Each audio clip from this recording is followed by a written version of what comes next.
What's going on, people? Welcome back to Premier League Unpacked, episode 27. And as you can see, we got some very special guests in the building.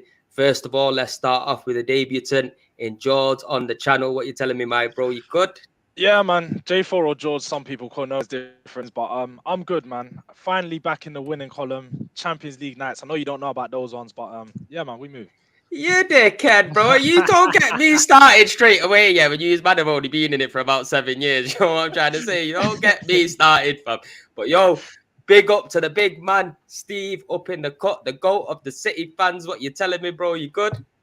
Yeah, I'm very happy that you put that Premier League trophy there next to me because you respecting it, innit? You know what I mean? Can you not see they got the blue ribbons on as well? I had to keep it up to date. You know what I mean, dog? Good, man.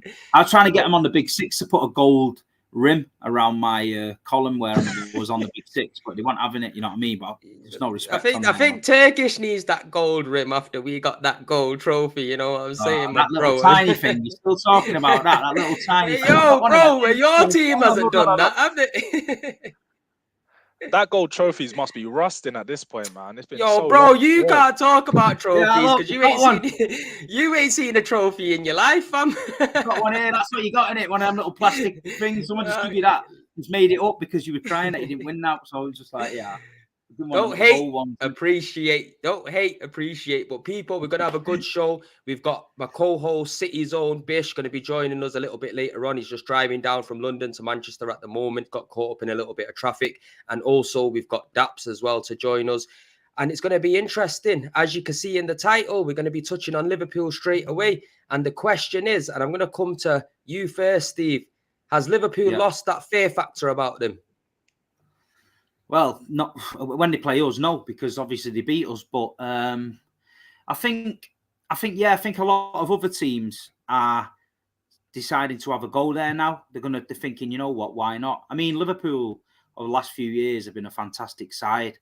The numbers that them and City have been getting to, pushing each other along, is unbelievable. Like, you can go a full season and like lose 2 games and you don't win the league, and that's how fine the margins are. I just think what City have done, they've identified earlier when certain players are going to be coming to their peak. So they start making moves 2 or 3 windows in advance and they get people lined up and freshen the squad up. I don't think Liverpool have done that. I mean, if you look at their midfield recently, Curtis Jones, Harvey Elliott, Henderson, that ain't a Liverpool of the current day midfield. That ain't a midfield that's going to compete with Man City and Arsenal and that at the top of the league. So, yeah, I think they've let it slide a little bit. It's all right blaming the owners, but let's just rewind it like 4 or 5 months ago, yeah? They were the best team in the world, apparently. They were on the verge of the quad. Klopp came out, said they got the best keeper, best centre-back, best midfield, best strikers, all this bullshit that we had to put with from him, yeah? Mentality monsters, eh? Yeah, mentality monsters, heritage, the Anfield atmosphere. And now because it's gone a bit shit, yeah, and it's not quite at that level, they're just finding everyone in the world is City's fault now because they can't compete with us. You know what I mean? It's FSG out now, but no fucking mention of that last year. So it is what it is. I'd like to say I give a shit, but I don't. At the end of the day, you know, there's no love lost between Man City and Liverpool now. My DMs are on fire every time we play them with all these gobshites. And then the second they get beat off Forest, it's always message retracted or people block you. So that's what kind of fan base and heritage they've got. They don't even hang about for the fucking grit at the end of it. But don't take the licks. Don't take the licks. Don't take the licks, mate. Yo, bro, I'm telling you now, Steve. After the Arsenal game when we beat them, bro, them Liverpool fans, they were trying to get saucy at the end of the game. I'm not going to say what happened, you get me, but it was a bit of a mad thing. They had to get on that bus real quick, you know what I'm trying to say. But nah, I hear what you're saying, bro. I hear what you're saying. But Jords, is Klopp to blame? 100%. For me, like, you look at a manager and you look at the way that he's carried himself over this past year. Every failure that Liverpool have had, it's been an excuse. Whenever they lose, he makes excuses. He blames it on the refs. He blames it on decisions. He blames it on how fine the grass was cut. There's always an excuse. And for a leader, that's just not how to make your team. You see Pep, if they lose, they're going to say, we wasn't good enough today. This is where we went wrong. And Klopp has failed to do that time and time again. At the start of this transfer window, he was adamant that they had enough players, that he was happy with the squad. They didn't need midfielders. 3 days prior to the deadline, they're now trying to sign a new midfielder. But who'd they end up with? Arthur Melo. And for me, it's just poor planning from him. You can, of course, put some of the blame on FSG because it's probably clear that FSG aren't providing him with enough funds to go out there and compete with the likes of City and so on. But the manager is the man that has to put the pressure on them. You see Antonio Conte, he's not going to sit back and watch Daniel Levy when they tell him he's not going to get funds. He's going to go at them, and he's going to go at them in the press. He's going to make it live so the fans know that it's not me, it's the owners. I want more and I'm demanding more. So for me, I think it's just complacency. He's got a bit too happy with the team. He's a bit too happy with some of the faces he's got around, and he's not looking to improve them. So like Steve said, City 2-3 transfer windows behind, they're already planning to get rid of these players. They're getting rid of players before their prime. Look at Sterling. Sterling was, we could all see Sterling has had some great years and he's not going to have any better years from that. Get rid of him. That's what you have to do. And Liverpool have failed to move on the players that have had their best years already, given Henderson, Milner, Fabinho, players that have 30+ new contracts. It's just a joke. So as Steve said, no love lost. I don't really care. It's quite funny to me that it's happening. I think it's about time, because when I was younger, well, probably about 10 years ago, not too younger, but Liverpool weren't that good. I watched them. Yo, it's going to be funny if these man end up touching you, man, up on the weekend. You know what I'm saying, fam? Clip it. Maybe, but yeah, no, I've been waiting. I think every fan can't stand Liverpool right now. After these past few years, they think that their shit don't stink. So I've been waiting for this downfall, and I'm quite happy it's happening. No, I hear that, my brother. But big up, Daps has joined us. Yo, debut on the show. What you telling me, bro? You good now? I'm good. Media, man. Bro, I bet your Steve's already grilled me for being late as well, innit? You know what? He hasn't actually. He will in a minute, though, by the looks of it. Yeah, he's used to it, innit? He blames us Southerners. He says we're always late. We work on our own time. We went to Real Madrid and that, yeah? We're on our jollies. I was like, time for a meet in the morning. I'll meet at 9 o'clock, yeah, at that coffee shop. Yeah, no problem. 9 o'clock, Big Steve's at the coffee shop, got the coffees in. 12:30, this bandit's still in bed. He's on London time, mate. I wanted to go to the beach. I was ready at the souvenir shop. I was out and about. He was in bed. Man. Yo, he's done the souvenir shop the lot by the time us I Northerners, yeah, are on time all the time. Believe me, I'm telling you, we're on job. You get me? These Cockneys, yeah, they're messing around. I'm telling you. But big up to Jords because he was here on time, even though he's a Tottenham fan. You know what I mean? I thought he might swerve the show, but he's here. You get me? But Steve, let me just pull it back to you for a second, yeah. Yeah. What's your thoughts on Jurgen Klopp? Do you reckon he's made a very vital mistake in not trying to revamp the team as they've been pushing you all the way? Or do you reckon his hands were tied a little bit in regards to the financial power that the club have got? I don't think he can go down that financial route because he slagged City off that long saying he couldn't compete. The Liverpool fans, all they ever say is, oh, Man City, you only do it with money. But they're literally begging for money. They want better owners who are going to give them more money. So you can't come at Man City for spending dough, our own dough, and then you're begging for owners to come in and give you dough because that doesn't make sense. Has Jurgen done a great job at Liverpool? 100%. Is he a bit too loyal to certain players? In my opinion, yeah. I don't think he's got that ruthless streak where Pep can cut a hero. Manchester City fans, right? If you get them in a room now and honestly ask them, did we want to keep David Silva, Company, Yaya Toure, Aguero, Zabaleta for one more year? We'd have all said, yeah. Was it the right decision to cut him? Yeah. Because of Pep Guardiola and the back staff knew it needs freshening up. And we done it. So I just think the actual freshening up of Liverpool, they're in the shit now because to talk about Jude Bellingham, yeah, let's just go. Say they went and got Bellingham. That's the whole budget gone. One player. Liverpool need more than one player. They need 3 or 4. And that's where they've let it slip. Man City will need one player. So next year, Gundogan goes out. Bellingham comes in. We got to that point now where we're at that position where we can just freshen up one. Liverpool, for me, 4 or 5 they need. No, I hear that. Yo, Daps, let's bring you into it, yeah? So obviously, you've just missed a little bit. We've not started too long ago. It's like Liverpool slander. I'm pissed I missed it, to be honest. No, you're part of it now. You get me? You got the mic, the good mic there. You get me? You can give it to them. The main question is, have they lost that fear factor about them? Because for me, personally, I think they're getting beat left, right, and centre because people have lost that respect for them. People are not fearing them no more. And yeah, when you're playing against the likes of City and you've been battling with them for years, you're going to get yourself up for the game. Talk to me about Liverpool. What's the problem at Liverpool? Bro, you just got it spot on with what you said there. You see, when Liverpool beat Leeds, last week. Sorry, when Leeds beat Liverpool last week, yeah, they did what Liverpool did to City. They got up for a big game. And that's what Liverpool are now. You can't, like, if you think about it, I got asked the other day how I think they'll perform against Napoli and against Tottenham. And I said, they might win them. They're big games, innit? Who have they got after that? And I said, I think it's Southampton. They'll probably drop points because that's the thing now.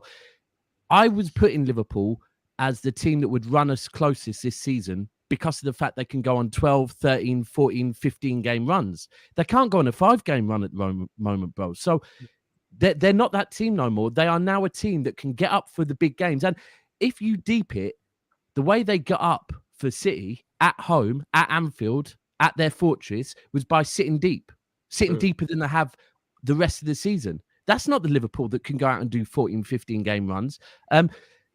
You've all got it spot on. They've taken the eye off the ball. This is where the difference between a club being run well and a club being run perfectly.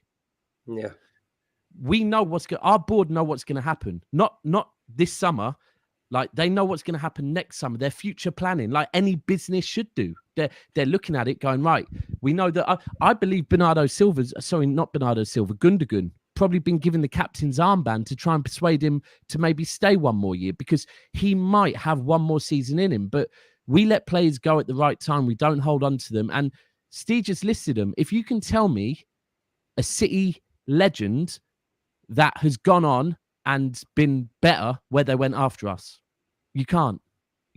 They're like Aguero. Now Silva, he's had a career, but it's nowhere near what he did at City. Yaya, I think he went abroad to, I don't know where it was. Nothing. Aguero, Barcelona. The only one you can maybe argue is Zeko, but again, he hasn't epitomised what he did at City. So now Liverpool they're too many players away. Like, you know what? That's a real good point that you've made there as well, Daps, because first of all, yeah, City seem to get the best out of all their players. And like you said, they know when to let them go. And I think that's very key in football as well. Same as with the Aubameyang situation, the bum, you get me? Yeah. We needed to let him go because of the attitude he had. And especially he just wasn't on form in it. And plus he was cracking on a little bit. At the moment now, after him going to Chelsea, swear to God, you're absolutely disgusting. You get me? Do you see that little interview he done as well? Well, the little video thing where he's actually coming out saying, like, Arsenal, I'm back. Like, I'm sorry, just shows you that Arteta was spot on. Look, Steve was saying it in 4K on Big Six, right? I've got it documented that from the first interview I saw of Arteta, he was spot on with what he was doing at Arsenal. He went in and he knew the players that they needed to get rid of. Like, he knew that for seasons you've been signing the wrong type of players that were going there because it's the capital, because it's fashionable, and because you were paying well. And he's changed it, and he's getting players that are coming to be part of a project like City when we first, started. Not when we first got the money, but then, players like Zabaleta, players like De Jong, players like Company. They knew it was a project. And that's what Arteta's doing. It's exactly the same as Pep. Whereas Arsenal... what we'll do is, we'll touch on Arsenal and Chelsea a little later on as well, Daps. Yeah, we'll touch on them because we've got a big part. Because obviously, you seen the Never a Foul show yesterday. You get me. You had some guys on there chatting Pierre shit. You know what I mean? When his man have only won 3 trophies before fucking Roman Abramovich took over. You know what I'm saying? They're giving up bare tongue. But just to stick with Liverpool, Jords, I'm going to bring it back to you, because yous man are playing them next. Are you scared of Liverpool, fam? I'm going to be totally real. Look, we have to add some context into this. I'm not scared of Liverpool, but under the current circumstances, with us having one first-team attacker available, Romero out, I'm not confident going into this game. This is one game where I feel like, especially at this time of the season where we've got so much going on, we've just played, 3-4 games in the past 10 days.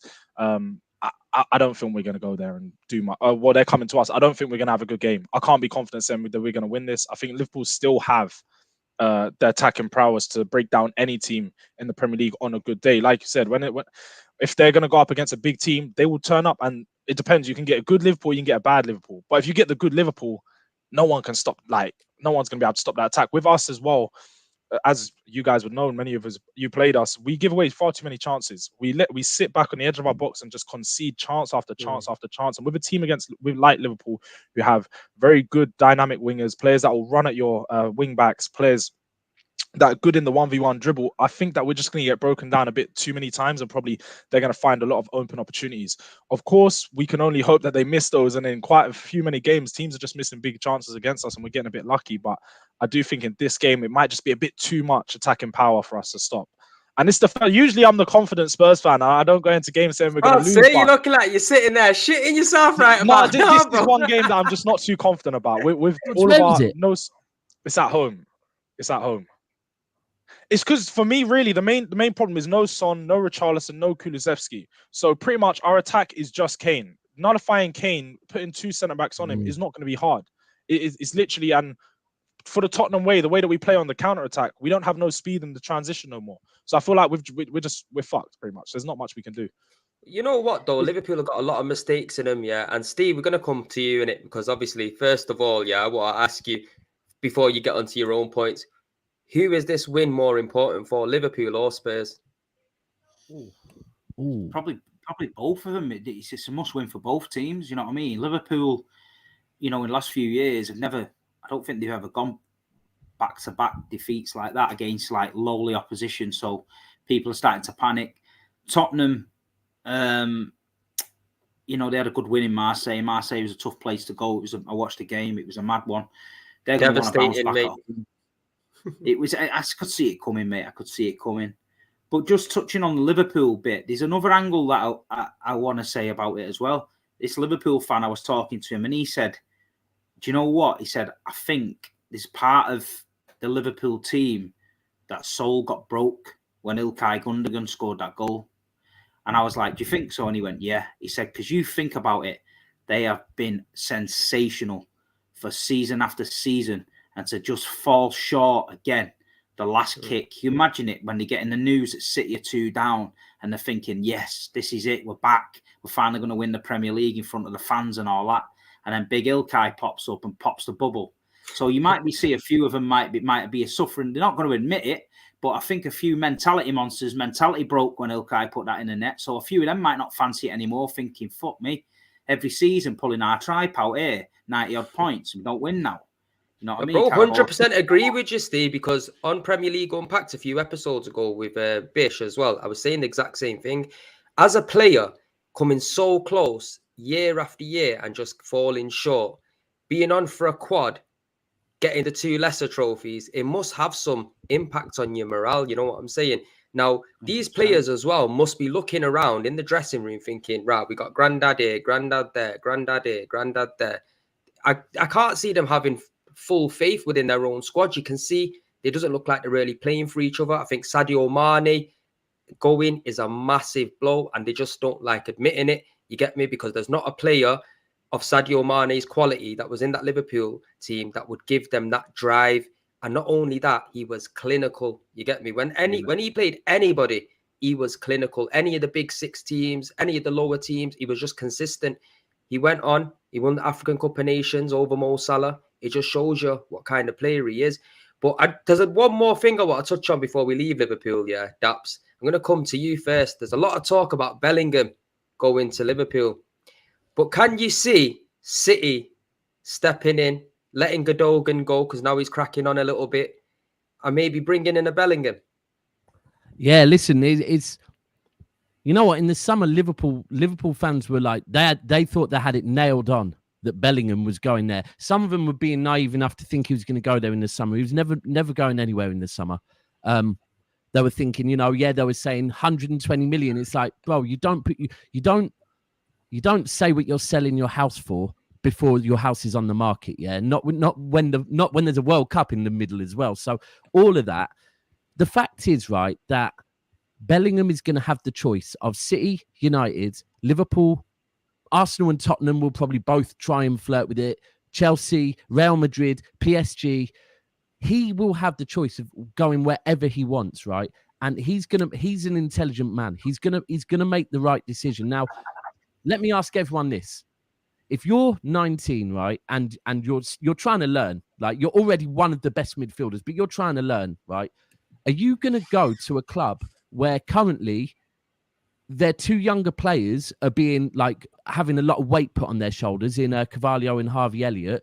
The rest of the midfield's folding, and the whole club is expecting that if you come, you're going to save that whole club, right? Alternatively, you can go to, and I'm just going to use City as an example, but you can go to Manchester City, where they've got a team that is still succeeding. They've got two more senior midfielders that play in similar positions to you that will be leaving soon. You've got De Bruyne to play alongside. You've got your big mate Haaland up front. You've got a Kanji behind who you used to play with. You've got one of the best managers in the world. It's just a no-brainer. And even if he wanted to go to Real Madrid, the same there. Madrid have got a midfield. Then they've got Modric that's going to leave a perfect place for him.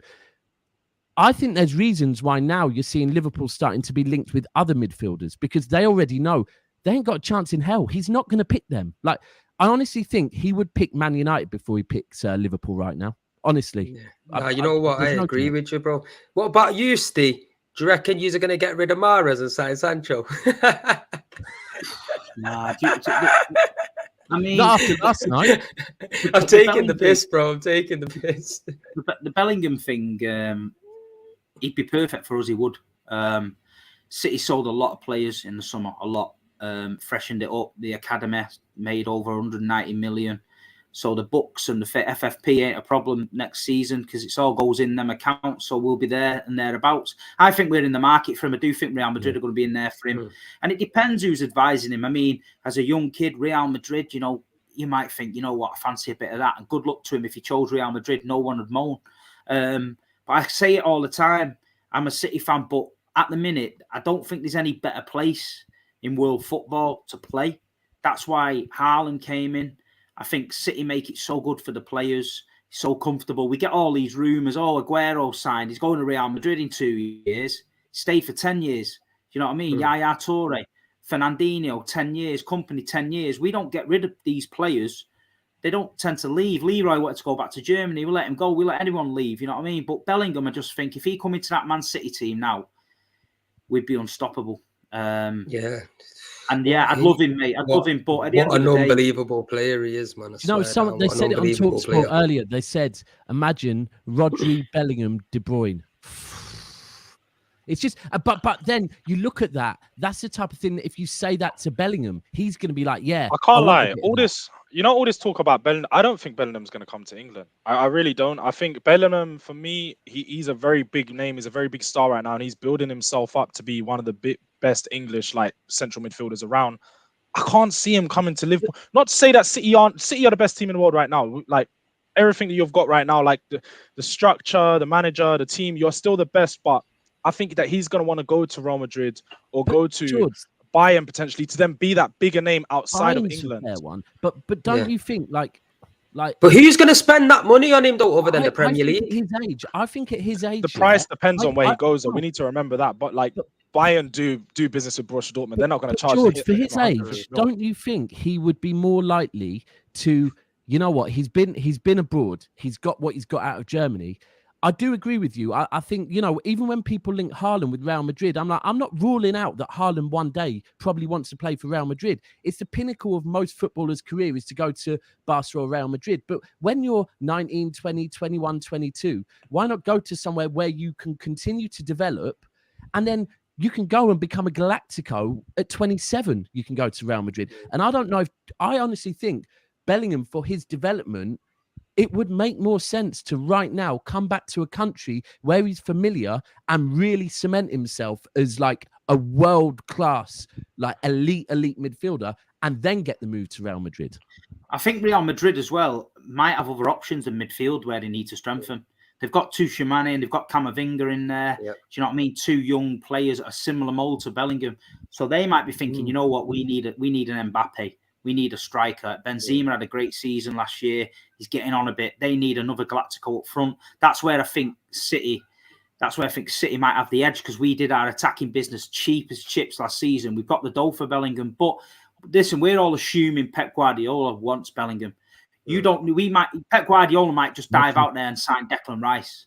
You don't know the Hopefully we could do a swap deal with Lokonga and get Bellingham in at the Arsenal. You know what I mean? You never know. We might be. Gundogan's got more chance of going back to Borussia Dortmund in a swap deal with Bellingham and Cash. You know what I mean? That could happen.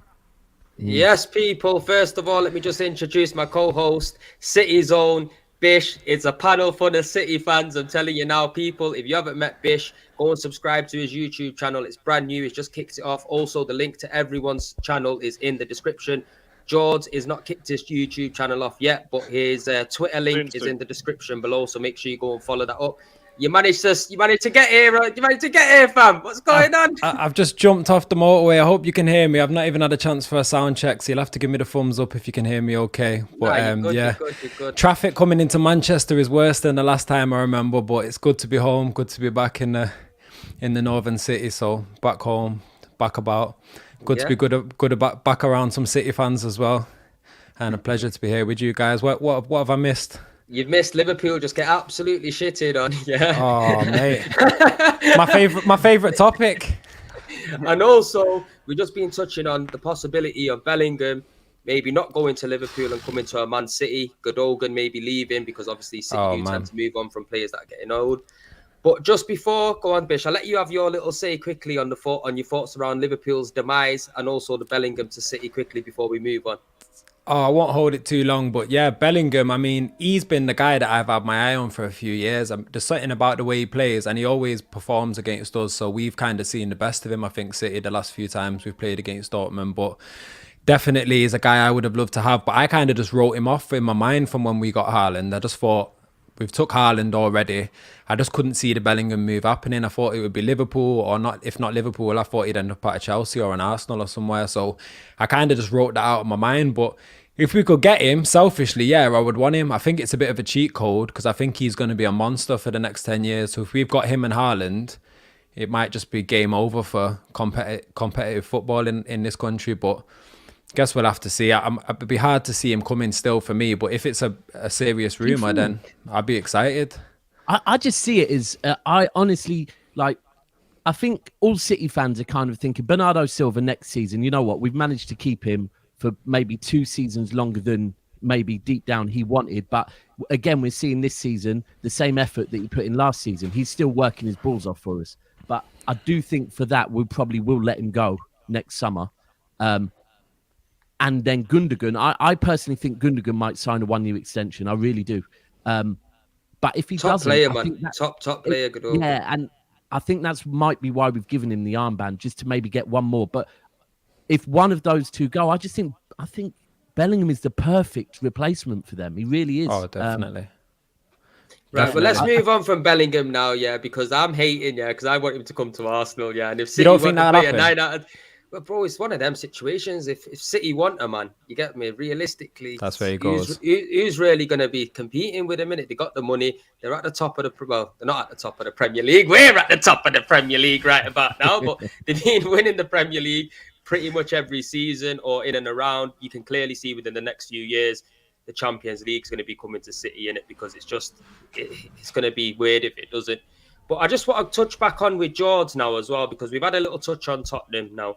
Now, I want to get your point of view on Conte, first of all, because when I'm watching your team play, bro, they're looking absolutely dead. You get me? It's just about scraping out results. I'm not going to lie. Man was absolutely vexed that he didn't get knocked out by Arsenal's rejects. But it is what it is. Talk to me, man. What's going on with your club right now? Are you happy with what you're seeing with the football, fam? I'm happy. I'm happy with the progression that we've made. People need to put some context into this. He's literally been here for a year. I think this week marked his full 12 months anniversary with Tottenham. When he joined, we were 9th in the league. We weren't even thinking about top 4. Before he joined, we were thinking we're going to finish 6th or 7th with Nuno. And I mean, there wasn't much to even be happy about with this team. A year on, we're now going into the round of 16 in the Champions League. We're third with one of our best ever starts to the Premier League. It is our best ever start in Premier League history. And although the football hasn't been great, the results have been there.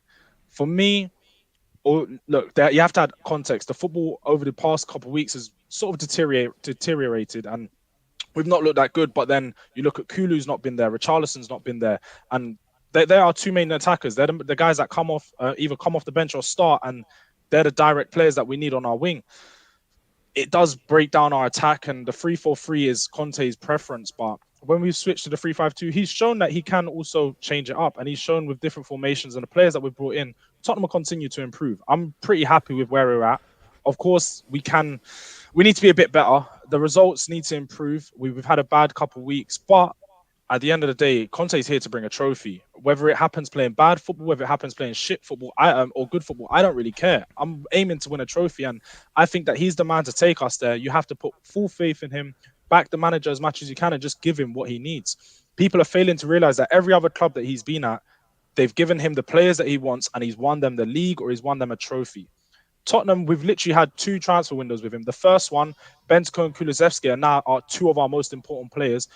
Great signings. The summer window, we didn't really do as much as we needed to do, but now we've got the January transfer window to look forward to, in which we can then again further improve our team. So I'm pretty confident that, knowing where we're at right now and the trajectory that we're on, Conte is going to take us to a trophy, and he's going to take us to promised land. Whether that's win a league or win an FA Cup, he's going to take us forward. So I'm happy with what he's doing. And I'm happy with the way that we're moving forward. Of course, you can question a few things about him, and then there's he makes late substitutions, sometimes a bit rigid, and he plays 8 defenders. These are things that you have to accept with the best managers. They are stubborn in their ways, but he has proven himself to be the best manager. So I put my faith in him, and I trust that he's going to take us back. Do you reckon it's a little bit of a dampener at the start because Arsenal is sitting at the top of the table? Do you reckon if Arsenal weren't at the top of the table, Tottenham fans wouldn't be moaning as much?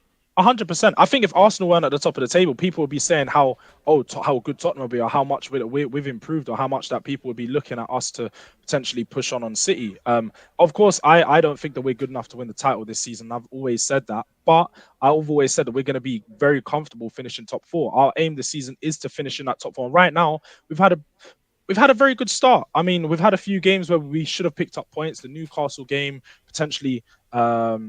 What was the other game we dropped points in a couple weeks ago? I can't even remember, but there's a few games we've dropped points in. I mean, we didn't really deserve anything out of that game. I'll be totally real. But there's been a few games we've dropped points in which we shouldn't have. But then you look at it, we've played 12 games. We've won 8. We've drawn 2 and lost 2, or drawn 1 and lost 3, whatever it is. That's a very good start to the Premier League season. And personally, I wouldn't have asked for more. If you asked me at the start of the season, you want to be 3rd with 8 wins and a few points clear of your rivals, would you be happy with that? I tell you, yeah, I'll bite your hand off. So I'm happy with how we are. Arsenal, of course, looking very well, which is making us look... Arsenal playing very well, and you're getting a lot of points, which is making us look bad. But we're here to stay, and we're going to continue to improve this season. Bish, quick one. Go on. Give me your thoughts on this Tottenham team now. Do you reckon Conte is going to take these men to the promised land, just like Jords is saying? Because he seems very confident that this trophy is cemented somewhere along the line. Obviously, I respect Conte. I think he's a top manager. But when you're at Spurs, do they ruin top managers?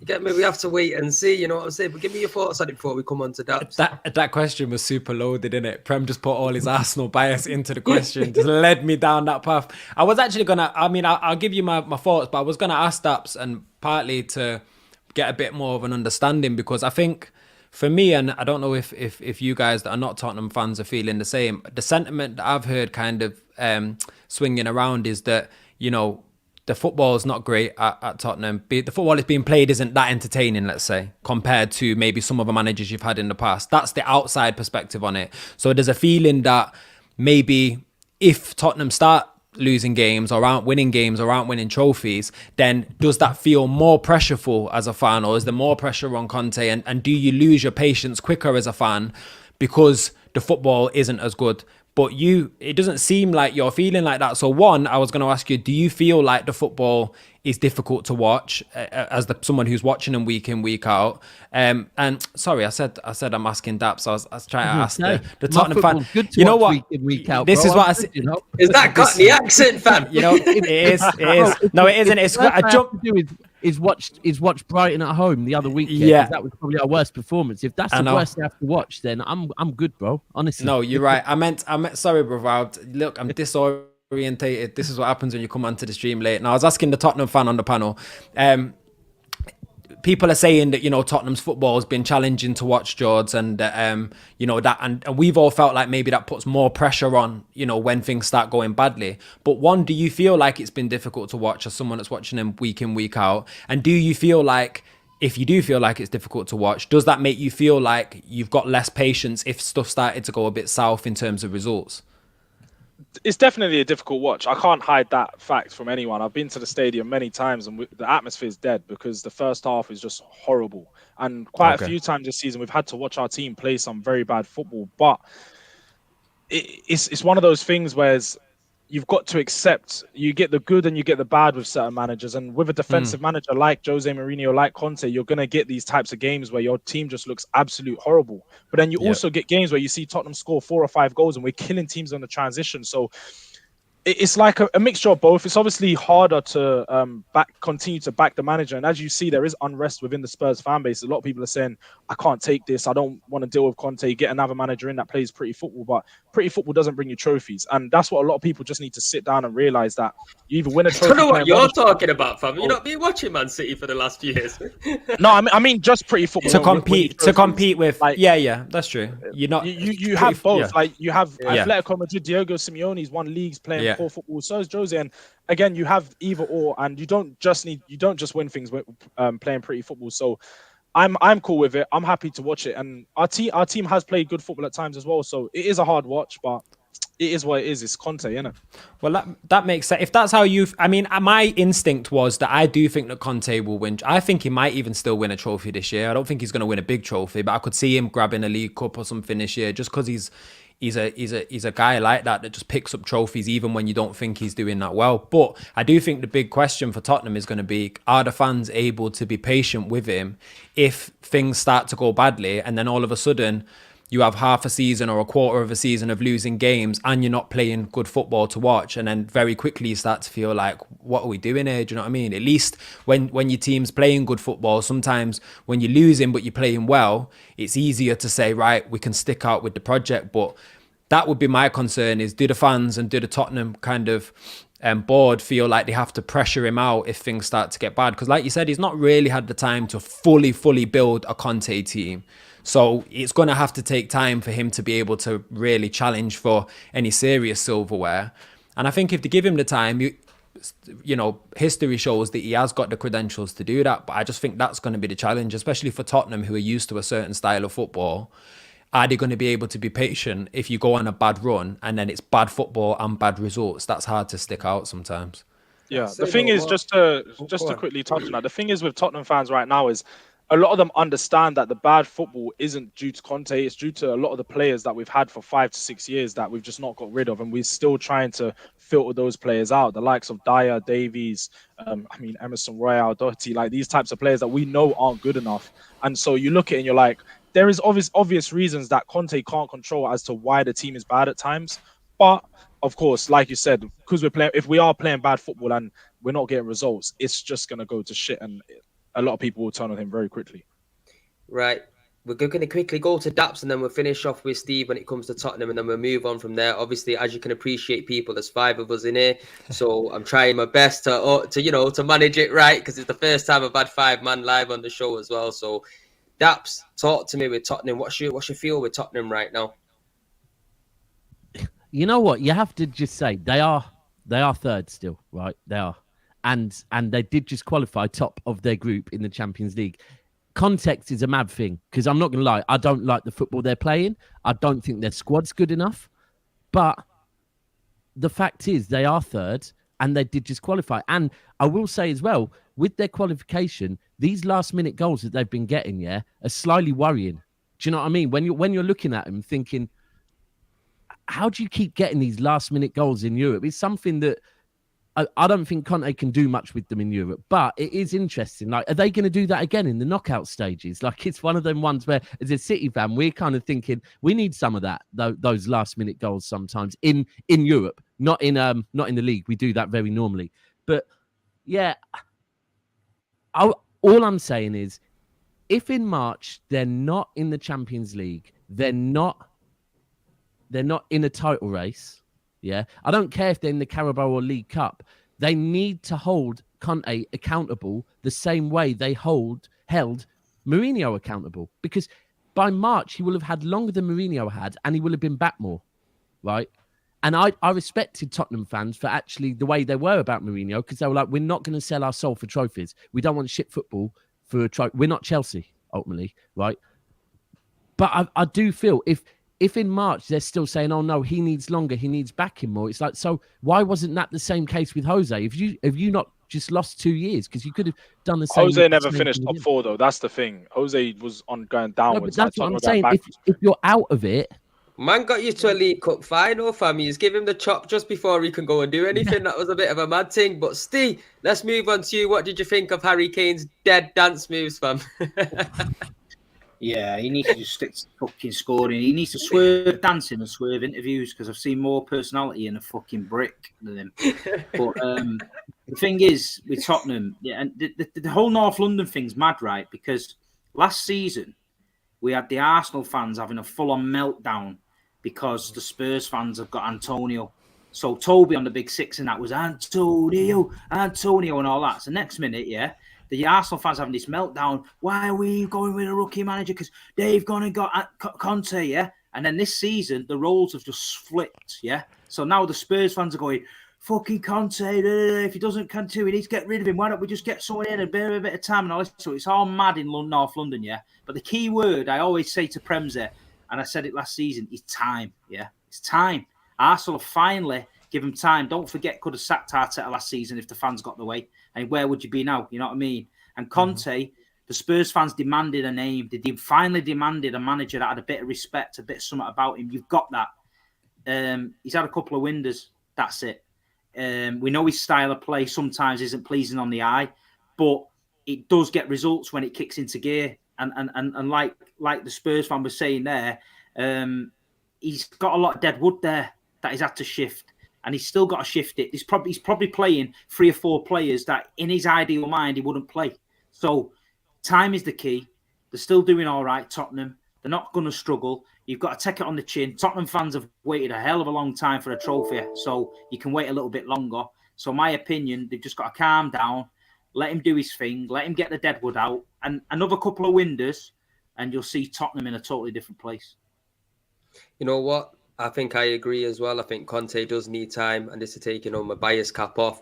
I rate Conte highly. I think he's a top-class manager. Obviously, the style of football he plays is a little bit jarring, but when he gets his right players in, you've seen more of a free-flowing team at Inter Milan when he had the likes of Hakimi, and even when he pulled Ashley Young on there, they were playing a lot much better football than what they are doing now. So I think you've got to take a little bit of time. Obviously, Big Steve was banging on to me, saying, yo, give Arteta time. You get me? I'm ready to pull my hair out. I ain't looking to give no one time. You get me? I've been suffering enough. But look, now he's starting to make man get a little bit humbled. For me, he's still got to go get the top 4, and also he's got to win a trophy, you get me? Because then that's real signs of progression. What, this season? Yeah, bro, of course this season he's got to get top 4. We can't be sitting at the top of the Premier League right now and dropping out. And a trophy. But if you get top 4 but no trophy this season, you'd be happy with that, right? If we got to the final of the Europa League and we lost by a goal, then yeah, fair enough. You get me? But I've had enough. I've had enough of being in this competition and not winning it, fam. Arteta won the FA Cup, man. Arteta won the FA Cup. I want the Europa League, man. I've been in it for a while, man. Tell you this though, if fucking Conte won the FA Cup for Spurs, there'd be a statue outside Spurs next season. No way. Don't go a bit. You're taking it a bit too far now. Let's get something straight. Arsenal haven't even got a European trophy in their cabinet. Yes, we have, bro. We got 2. Yes, we have. We got 2. So get your facts right. Get your facts right. Wait. Wait. 1979 and 1994. Go and look it up, fam. Go and look it up. What's the equivalent to? What's the equivalent to? Europa League, fam. Yo, man, you said don't get me started the trophies and you man have got dust in your cabinet, fam. You get me? Absolutely. It's the 3rd European trophy. I just was going to say on the manager thing as well. I think something that we don't always think about when it comes to whether you want to sack a manager is who you're going to get in to replace him. And, you know, if you're Tottenham right now, regardless of, you would take Jamie O'Hara, man. They would. Jamie O'Hara. Jamie O'Hara. Just get the whole TalkSport crew in. That's who they need. if you're going to get rid of Conte right now, what manager in the world that's even half available, not have to be fully available, that's even like semi-realistic, would you say you would come in that you would feel like you was confident could give it a good job? There's nobody. So then what? Yeah, Go on, there's go on. no one. The only manager I could think of was that manager just left River Plate, Marcelo Gallardo, but he's unproven. He's just like bringing Yeah. Arteta in again. Like, we're going to have to give him 3-4 years. Conte is the best manager that was available at the time, and is probably still up there in the second tier of managers in world football. You can't get better than him. So there's no one else to go to for me. There really is no one else to go to. Is he second tier? Do you reckon you don't get an honourable shout out at the bottom of that top tier? He's won the Prem, he's won trophies. It's because I put the top. I say Pep. I mean, Just your Pep, think Ancelotti's and Ancelotti's. Yeah, just those three, and then the rest are just a bit below because they've got of course, the table of trophies. Conte just a league manager at the moment.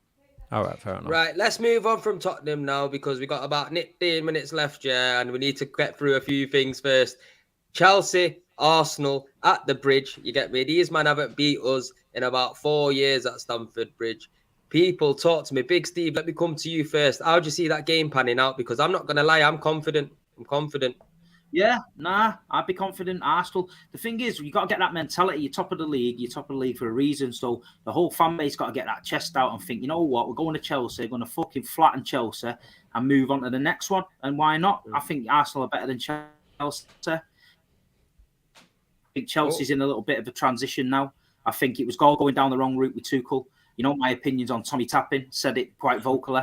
Potter's come in now, seems to be getting a tune out of a few players, getting results. But then they get the humbling at Brighton, you know what I mean? So I think Arsenal will get the result. And when you're going for that league, you only need to win 1-0, get the job done. There's going to be games where...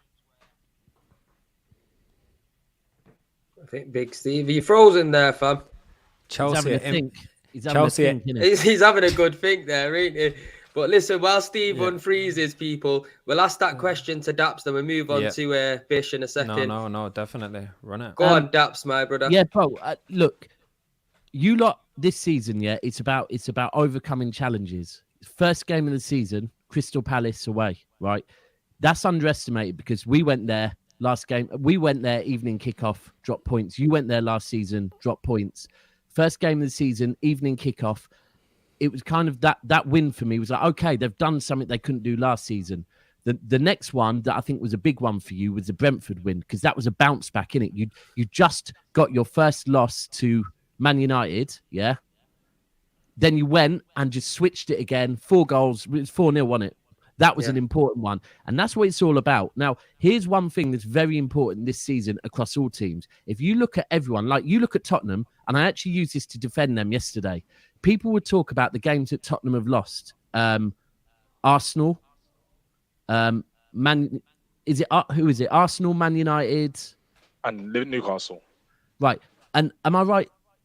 Newcastle was at home, but Arsenal, Man United was away from home. Right. Then you look at Arsenal's wins. They've all been against the Big Six. The Big Six wins have all been at home. You look at City. We won at home against United. We lost away to Liverpool. So there's this thing that all of a sudden, all of us are making our home grounds, our fortresses. Now, if you, man, can go to the Bridge, which I think you can, because ultimately your form's better this season, and over the last couple of years, you go to the Bridge and win.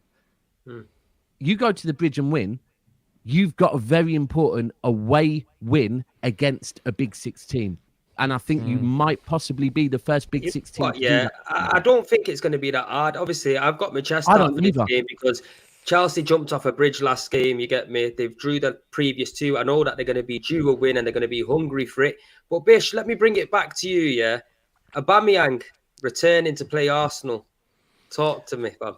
I'm always concerned about returning players and anything that can just add like a weird dynamic that throws something out of what's meant to happen. Do you know what I mean? I think, and especially because he's looked decent for Chelsea since he's arrived. He's not looked like a dud, but it's not like he's hit the ground flying. Do you know what I mean? He knows that he's not been the topic of conversation, and he'll know certain times players or teams know when they have a particular game that's an opportunity to shift the narrative. We talked about it with United this season. They've had with Liverpool in that game against City. They knew that this is an opportunity for us to shift the narrative in a way that was different than to City. Same way for Aubameyang. He knows that for him coming into this game, obviously every player going into that game wants to win. Every player going into that game wants to perform well and wants to be the person that people are talking about. But he, more than anyone, will know if I go there and I score or I score the winner, it's going to be the conversation about me can shift for the whole season. Do you know what I mean? So I think he's going to come there with that hunger and with a point to prove. And that would be one of the things I'd be a little bit worried about if I was Arsenal, not to mention the bounce back effect. Do you think they're going to have... Do you think they're going to have the minerals, though, to turn us over? Do you think they'll be able to outplay us from the way you've seen Chelsea play in recent times? Or do you reckon they'll have that little bit of edge to get over with the home fans behind them? Or do you reckon Arsenal are going to just be too strong? I think Arsenal are the better side. And you guys have got a pretty good record at Stamford Bridge. For me, for City, there was quite a few years when we were chasing titles, when we go to Stamford Bridge, and it was often problematic. Even though sometimes we'd be the better side, we'd go and be the better side, and sometimes we'd get a draw or we'd lose, and the game would swing against us, maybe because of a bad decision, maybe just because the crowd got up for it after a goal or a moment in the game. And I just think that Chelsea are going into this game this year almost like as the home underdogs, and we've not had that dynamic with Chelsea and Arsenal for a while, and that can shift the feeling and the vibe around it a little bit. Arsenal are the better side, same way I've said with all of the games you've gone into with the top 4 or big 6 this season, barring City. And I think Arsenal should win, and you've shown that in the big games against top teams you don't cower. But for some reason, this one, I've got a funny feeling, man. I could just see it being a tripping point.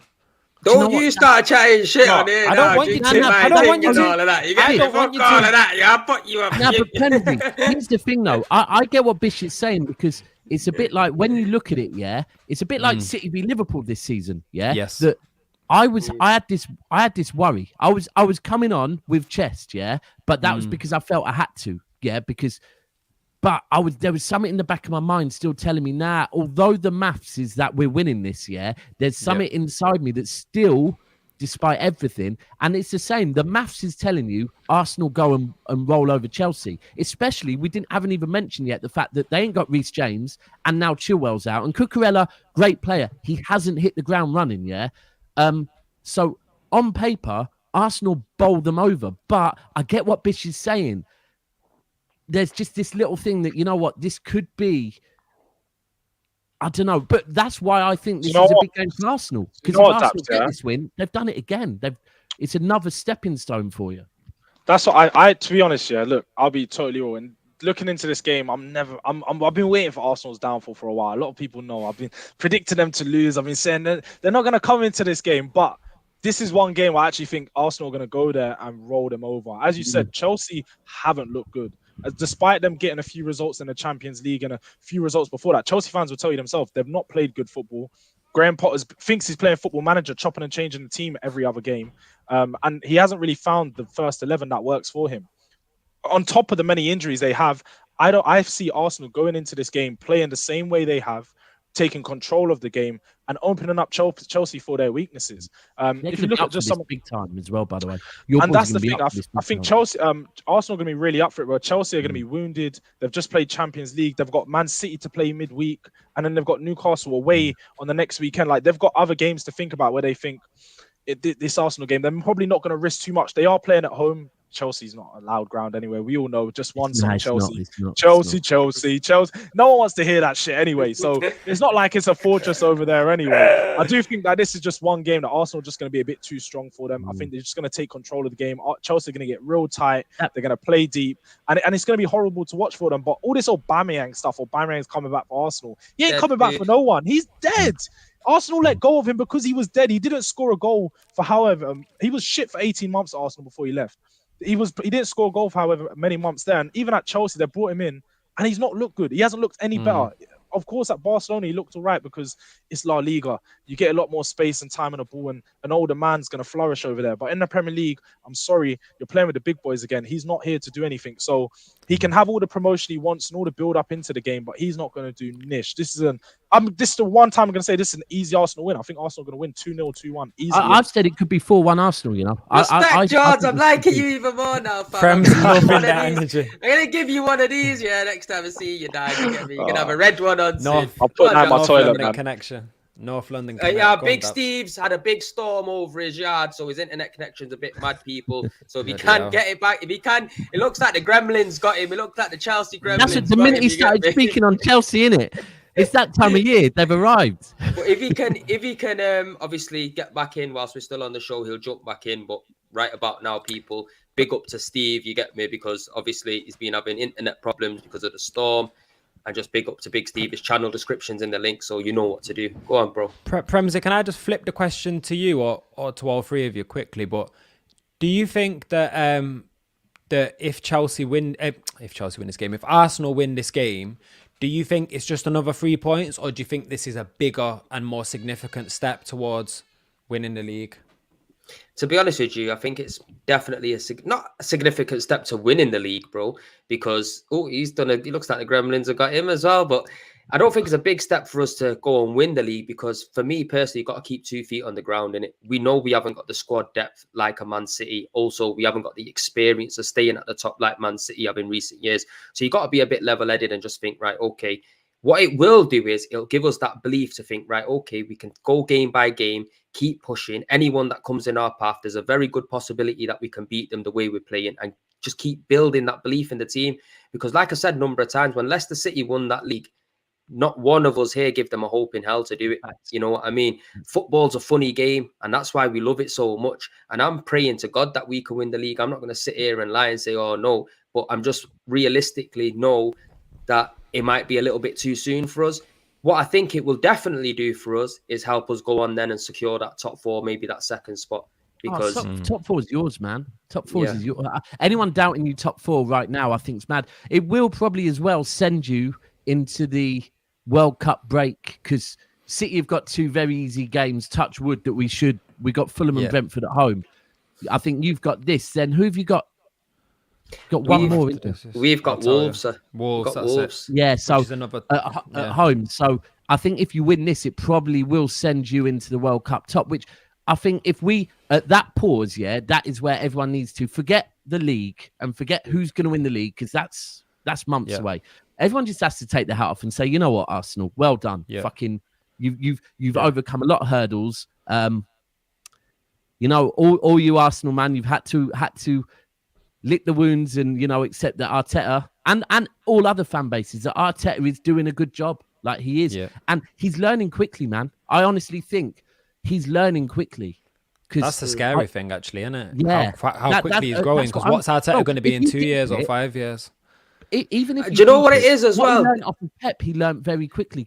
He wasn't with Pep for long. Do you know what I just want to say though, Daps? Quick time, yeah. Do you know all this licking the wounds and all that, bro? In football, man are allowed to change their opinions. You get me, bro? I don't know where all this bullshit comes from. You get me? At the end of the day, I'm a real fan. You get me? When I see shit that I don't like, I'm gonna be telling man about it. Because if you think it was acceptable for us to finish fucking 8th twice, and sit at the bottom 3 the following season in relegation, that is not acceptable for this club.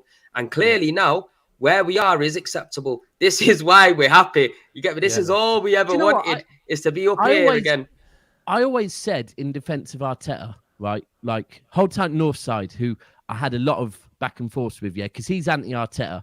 And my whole thing was, I'm not telling you that if Arteta doesn't get you top 4 this season, I totally understand why you might want Arteta out. All I'm saying is understand that when he leaves, he is leaving your club in a better position, because your board's mentality has changed. He's helped to change your board's mentality. 100%. So even if he isn't the man to take you to the promised land, he's helped to change your transfer policy. He's helped to move you in the right direction. And that was the main thing for me, is that there was some key fundamentals with Arsenal that were wrong, and he's changed them. Like, can we just bring it back to one point that I still don't feel like he's out of the muddy waters? Of course, right now everything is great, but there's still a long season left. And if he does potentially finish outside the top 4, we do need to hold him accountable and say it's time to go. Like, he's had many years playing in this team. He has to, as Premier said, there's a certain standard that Arsenal need to be at. He needs to meet that standard real soon, or that's fair. Let's get moving. Fair. Like, and that's what I'm saying. But he has helped to change their philosophy, and I think that is that. All I'm saying is he's done some good things for Arsenal. If you don't get top 4, totally get it. But this season is hard to get top 4. It's a different season to the last couple as well.